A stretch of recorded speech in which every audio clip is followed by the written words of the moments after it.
Selama bertahun-tahun, rakyat Kurdi hidup di bawah bayang-bayang otoriter oleh kepemerintahannya. Di utara Irak, bangsa Kurdi hidup di antara harapan dan ketidakpastian. Mayoritas penduduknya menempati wilayah pegunungan yang menyatukan perbatasan Irak dan Iran, kawasan yang sering dikenal sebagai Kurdistan. Wilayah itu menempati perbukitan tinggi, lembah-lembah curam dan keras yang membentuk karakter kehidupan mereka. Penduduk Kurdi bukanlah suku pendatang. Etnis mereka bukan bangsa Arab, namun mereka tidak memiliki tanah air di tempat tinggalnya.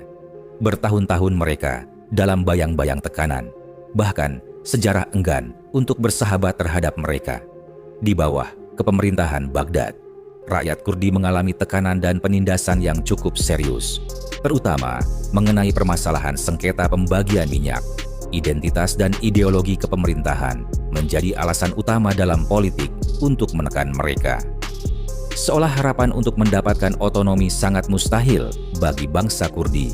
Munculnya kecurigaan antara kepemerintahan Baghdad seringkali memicu adanya perselisihan-perselisihan kecil. Ditambah adanya ideologi nasionalisme Arab yang begitu kuat, memicu realitas dan kepentingan geopolitik lainnya. Derita dan penindasan terus menghantui. Namun, harapan untuk mendapatkan kemerdekaan masih tersimpan di hati mereka. Wilayah Kurdi dikenal memiliki kekayaan minyak yang berlimpah, terutama di Kirkuk dan Mosul. Jika rakyat Kurdi mendapat kemerdekaan dari tanah Irak, maka Saddam akan kehilangan salah satu sumber ekonomi pentingnya, terutama di wilayah tersebut. Penduduk non-Arab seperti Kurdi dianggap tidak memiliki loyalitas terhadap tanah air. Kini, rezim Irak mengambil tindakan yang lebih serius lagi, yaitu melenyapkan penduduk Kurdi dari negerinya. Di tengah panasnya garis depan pertempuran Irak dan Iran, rakyat Syiah Kurdi justru berkoalisi dan menjalin hubungan dengan Tehran. Ironisnya, rakyat Kurdi justru membuka pintu masuk bagi pasukan Iran dan membantu menyusupi wilayah perbatasan. Dalam upayanya, warga Kurdi berharap kemenangan pada Iran akan membuka jalan bagi otonomi Kurdistan yang mayoritas adalah Syiah, dengan harapan mereka bisa mendapatkan kemerdekaan yang selama ini di bawah tekanan rezim Saddam.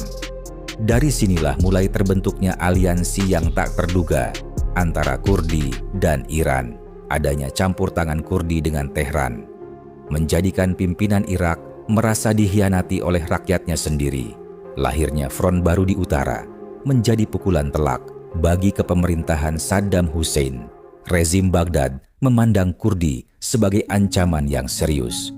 Operasi Anfal mengubah sejarah kelam bagi peradaban Kurdi, dari pemboman kimia di Halabja dan hilangnya orang-orang yang tak pernah kembali dari keluarganya, hingga menjadi tragedi genosida.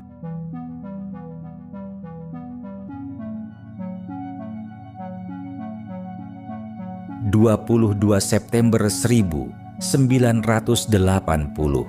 ketika fajar belum benar-benar menyingsing, jet-jet tempur Irak bergemuruh di langit-langit Persia. Pasukan Saddam Hussein melancarkan invasi besar-besaran. Saddam Hussein menargetkan Khorramshahr sebagai misi utamanya. Pasukan Irak bergerak cepat dan menyusupi wilayah perbatasan, hanya bermodal semangat yang membara. Pasukan Iran tak gentar melakukan perlawanan. Tembok dan bangunan-bangunan tua telah menjadi saksi benteng pertahanan mereka.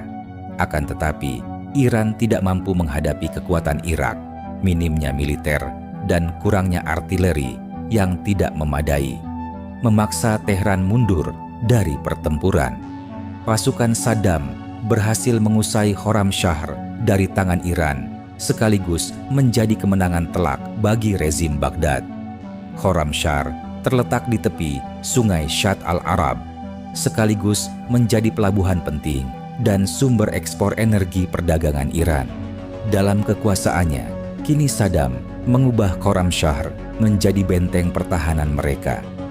Dibuatnya parit-parit dan bunker persenjataan, meyakini Saddam semakin percaya diri bahwa wilayah yang mereka kuasai mustahil untuk direbut kembali. Akan tetapi, pertempuran belum berakhir. 2 tahun Khorramshahr dalam kekuasaan rezim Baghdad menjadi luka yang mendalam bagi Tehran. Perlahan Iran mulai bangkit dari tidurnya. Semangat para pasukan untuk merebut kembali tanah mereka telah menjunjung tinggi. Tehran memobilisasikan kembali seluruh pasukan garda militer revolusinya. Dengan kombinasi perekrutan pejuang-pejuang muda yang siap mati demi membela tanah air, Iran mulai membentuk pelatihan militer dan kamp-kamp gerilya yang mulai didirikan di utara perbatasan. Dibukanya front baru dengan Kurdi, pasukan Iran berharap dapat menambah kekuatan militernya. Pada 24 Mei 1982, pasukan gabungan Iran dan Kurdi melakukan serangan balasan. Di tengah pertempuran, pasukan Irak mulai kesulitan menghadapi 2 arah pertempuran gerilya. Persenjataan berat mereka tak cukup efektif menghadapi medan pertempuran di wilayah pegunungan. Kini Saddam harus mengubah strategi dan membagi kekuatan militernya. Kedua pasukan saling mengeluarkan artileri dalam perebutan kembali wilayah penting mereka. Artileri dan gelombang serangan terus dilakukan. Sementara di balik reruntuhan Irak dan Iran bertahan mati-matian. Gempuran demi gempuran memaksa pasukan Saddam mundur dari Khorramshahr. Kekalahan Irak menjadi pukulan telak bagi Saddam yang kehilangan wilayah kekuasaan pentingnya. Akibatnya, rezim Irak menangkap dan menghukum para perwira militernya untuk dieksekusi karena dianggap gagal dalam operasi di perbatasan. Kini Saddam Hussein mengutus sepupunya, Ali Hasan Al-Majid, sebagai komandan baru di wilayah perbatasan. Setelah ditunjuknya Jenderal Al-Majid sebagai panglima perang di wilayah perbatasan, ia langsung mengubah strategi yang lebih dominan lagi.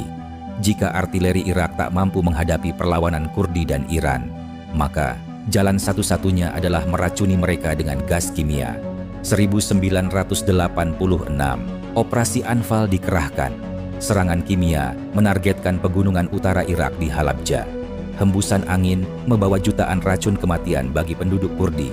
Di bawah komando Hasan Al-Majid, pesawat-pesawat tempur Irak telah menjatuhkan lebih dari 200 ton jenis agen kimia, sarin, dan gas mustard di wilayah Kurdistan.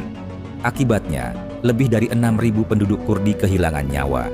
Serangan itu bertujuan sebagai operasi sistematis terhadap penduduk Kurdi yang berkhianat.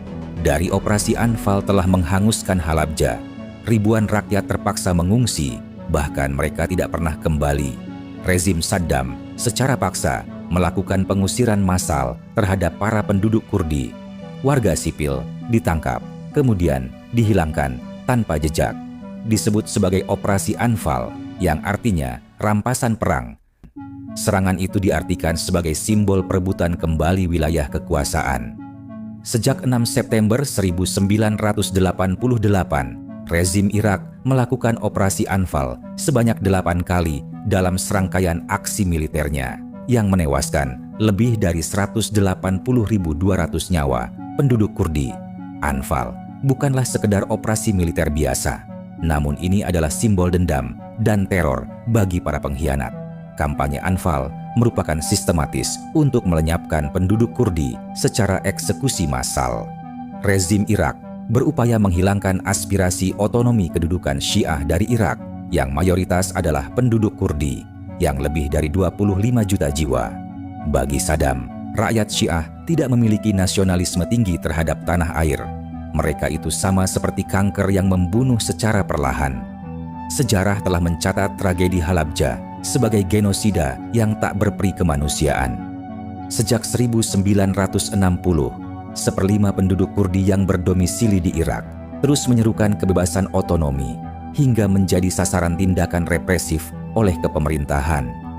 Kini 30 juta penduduk Kurdi hidup terombang-ambing tanpa kepastian. Politik dan ideologis untuk memerangi Kurdi adalah bagian dari partai politik Ba'ath. Partai Ba'ath tidak toleran terhadap semua kelompok etnis non-Arab, termasuk Kurdi, dan rezim Irak sering menindas kelompok minoritas. Saddam berupaya membersihkan Irak dari pendudukan non-Arab yang tidak lain adalah bangsa Kurdi.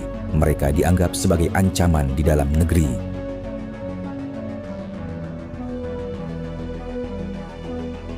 Hubungan antara Kurdi dan kepemerintahan semakin memburuk. Sejak terbentuknya Orde Baru Partai Ba'ath, adanya kontrol ketat yang terus ditekan terhadap Kurdistan, kerap menimbulkan bentrok antara kepemerintahan dengan gerilyawan. Di pegunungan utara Irak, masyarakat Kurdi hidup dengan budaya, bahasa, dan suku mereka sendiri. Adanya Ba'athnisme yang membentuk paham nasionalisme Arab telah memaksa menekan negara-negara Arab menjadi persatuan identitas. Namun, di dalam negeri, perbedaan geopolitik dan ideologi memicu perseteruan antara Ba'ath dan penduduk Kurdi. Mereka merasa dipinggirkan oleh rezimnya yang selama ini membatasi hak-hak dan kemerdekaan bangsa Kurdi. Penduduk Kurdi ingin terlepas dari otoriter kepemerintahan dan mendapatkan otonomi yang lebih. Sementara, bangsa Kurdi telah berjuang mati-matian mempertahankan budaya, identitas di tanah leluhur mereka. Ketegangan pun berubah menjadi konflik besar. Para pemberontak kelompok bersenjata Kurdi mulai melakukan perlawanan terhadap rezim Saddam. Kini, pegunungan Kurdistan membentuk markas utama para pemberontak yang terlatih di medan pegunungan tinggi. Sementara, rezim Saddam memandang pergerakan Kurdi sebagai ancaman terhadap di dalam negara. Partai Ba'ath berdiri pada abad 20 yang membentuk persatuan bangsa-bangsa Arab. Ba'ath adalah kebangkitan. Partai Ba'ath didirikan di Suriah pada tahun 1940-an oleh Michel Aflaq dan Salah al-Din al-Bitar. Tujuannya menciptakan ideologi menasionalismekan dunia Arab dan persatuan negara-negara Arab yang saat itu di bawah kendali dan pengaruh kolonial Barat. Ba'ath membawa gagasan tentang persatuan bangsa Arab dan kebangkitan dunia Arab dari pengaruh Barat. Di Irak, Ba'ath dipimpin oleh Saddam Hussein sekaligus menjadikan Irak memasuki periode paling bergejolak di Timur Tengah. Pada tahun 1968, di tengah gejolaknya politik Timur Tengah, sebagai revolusi 17 Juli, Partai Ba'ath merebut kekuasaan melalui kudeta besar militernya. Di bawah komando Ahmed Hassan al-Bakr dan Saddam Hussein, kudeta dilakukan oleh kelompok militer dan para tokoh partai. Sejak saat itu, Irak berubah menjadi negara dengan kepemerintahan yang kuat dan terpusat di Timur Tengah. Pada tahun 1979, Saddam Hussein resmi menjadi presiden Irak setelah Ahmed Hassan al-Bakr mengundurkan diri. Saddam Hussein naik sekaligus menjadi peran tokoh utama di Partai Ba'ath. Di bawah kekuasaan Saddam, Irak telah memperkuat militernya dan menstabiliskan kekayaan minyaknya untuk modernisasi negara, hingga pembangunan infrastruktur di pusat-pusat di perkotaan, menjadikan Irak sebagai salah satu negara makmur dan kaya di Timur Tengah, serta kekuatan militernya